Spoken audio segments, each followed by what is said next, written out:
All right, welcome back to the Elias Macko Show. As I hit my microphone, don't do that, Elias.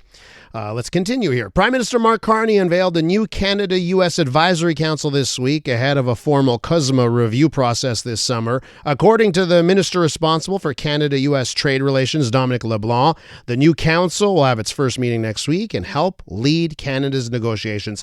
A lot of big names in this group, including some big conservative names joining the Prime Minister's council. Aaron O'Toole, former conservative leader, former conservative cabinet minister, Lisa Raitt, someone who ran for the conservative leadership, Jean Charest, you know him and love him, as former Quebec premier as well. And it also includes our next guest, a heavy hitter in the auto industry. Flavio Volpe is with us. He's president at the Automotive Parts Manufacturers Association. Flavio, welcome back to the show. Thanks for having me back on. Now, you were on the previous council. That was the one that then Prime Minister Justin Trudeau started, which is continued after he left. What's the difference here between the old council and this one, in your estimation? Well, look, the first council was a reaction to an unsolicited tariff war started by Donald Trump, and we were all kind of reeling. I think the outgoing prime minister, even though he was very unpopular right before that, did well to kind of rally the country around the issues, the crisis, and he selected a lot of people, I think, that helped him demonstrate that it was a multi-partisan effort and it was across the country, but a lot of communicators on that council. I was on your show 150 times, I think, Elias, but yeah. So did the rest of them, and it really went out to explain to Canadians. This council, chaired now by Dominic LeBlanc, who is the minister responsible for Canada-U.S. economic relations and trade relations, rather than the prime minister, even though appointed by the prime minister. The people that he's added are prominent CEOs in the various industries that have been affected. He's brought in aluminum people, for example, that weren't represented. That as now we're a year and a bit into this, we know that industrial Canada is bearing the brunt of this. Agricultural Canada is under threat, and energy Canada has a real role to play. So I think under Prime Minister Carney, the meetings have turned into more about data points and insight and action items, as opposed to reacting to the initial shock. So is this going to be about, hey, this is what's important for our negotiations. These are the non-negotiables. Here's what we need to focus on. Here's what we need to get from them, because in a negotiation, it's got to work both ways. Is that what I'm hearing here? That's going to be the essence of this council? I think what he's doing is he's brought into the room the people that talk to him and his team all the time. Put them around the table. There's nothing better than to have everybody talking about their interest and insight in front of other people. It helps to bring perspective, but also helps the government understand where they can find balances and where Canadians and Canada is most vulnerable. I will say the Prime Minister's also split the duties of the chief negotiator from the ambassador's office. Kirsten Hillman, who's the outgoing ambassador to Washington, was also the chief negotiator. Prime Minister Carney has named Janice Charest, who was the former chief official for the Government of Canada, the clerk of the Privy Council. She's the chief negotiator. Mark Wiseman is the ambassador. There is a professional team that does the negotiations. This is an advisory team to that professional team. Find me the data, find me the insight, lend in your networks, help us. Like the room next door is what the Mexicans call it when they do negotiations. Mm-hmm. The Canadian officials go in, but they keep stakeholders real close by to help the effort. That's what this is. Okay, listen, I'd be remiss if I didn't get to some criticism, okay, on the council, all right? So I'm just going to read you one take here. This is from Lucy Hargraves, who is the CEO and co-founder of Build Canada. And of course, that group is really trying to move things forward in certain respects in the country, particularly on the tech side of things and innovation and that kind of stuff. They really do feel Canada's falling behind. Here was her take, okay?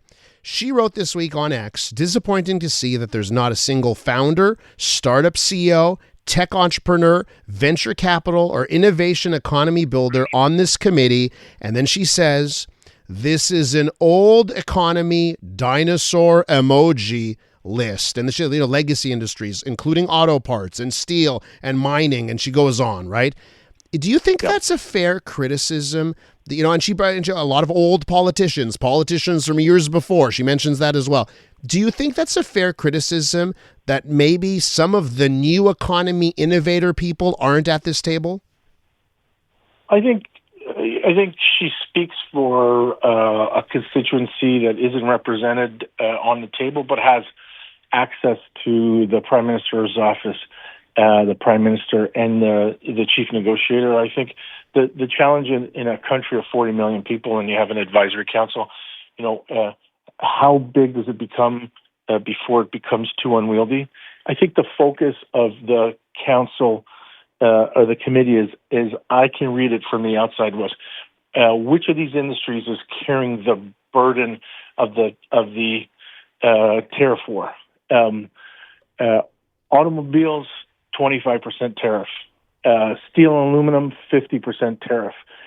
Ag industries are being targeted by the Chinese at the same time that the Americans are pushing back against that sphere. It's not the current trade war is not targeting the service industry, and there are many Canadian sectors that could use a little bit more proactive help from the federal government, but they aren't the target of the current trade war. So, name calling aside.